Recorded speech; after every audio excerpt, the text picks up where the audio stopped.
Hello everybody, this is Les Taylor of lestaylorphoto.com, and I'm coming to you today with another photography quick tip. And in this quick tip, I'm going to be showing you how to use split toning to produce a more dramatic coloring to your image. Now this is an image that I took in Kyoto a few weeks back. This is of the Yasaka Pagoda. It's very close to Ninenzaka, if you know where any of that is, but beautiful place, of course. And I've basically finished my edits on this image. However, there's a couple of things that I'd like to do, and so one of those is going to be controlling the coloring, especially here in the sky. I really want this sky to be a little bit warmer in the image, and so split toning is going to allow me to do that very easily.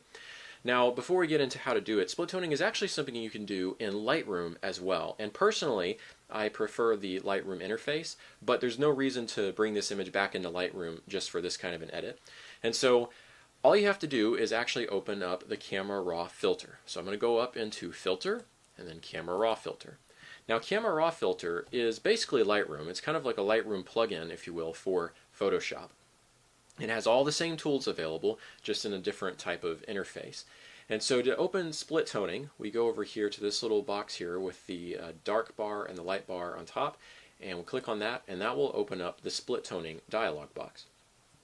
Now, in this split toning area, you have 5 sliders. It's actually really simple, just these 5 sliders here.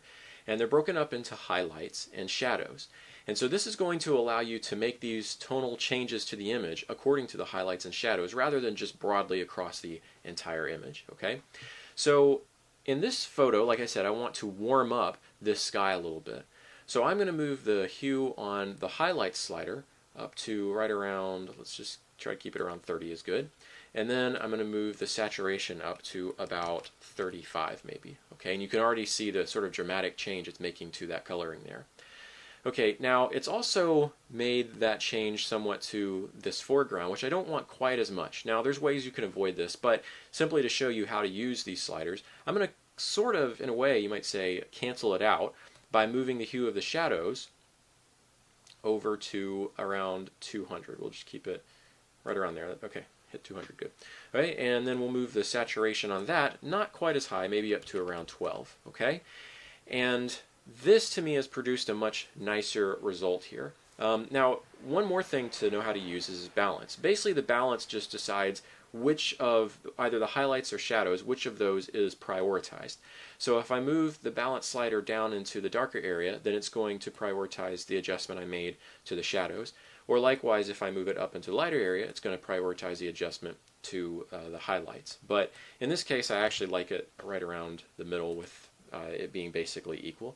And I think that's going to be good here. Now, of course, there's a lot of other changes you could make using Camera Raw filter, but for today, split toning is all we need to focus on. So I'll show you the before. Here's the before image without the split toning adjustments, and here's the after image with it. Before and after. And I really like the way that looks, the kind of vibe it gives to the image. And this is a great tool to know how to use. It can really change your image in a lot of great ways. And so just go ahead and play around with it and see what you like on your particular image. Well, that's all for this photography quick tip. I hope that it's been helpful to you. If you have any questions, please feel free to ask me in the comments. This has been Les Taylor of lestaylorphoto.com. Thanks for watching. See you next time.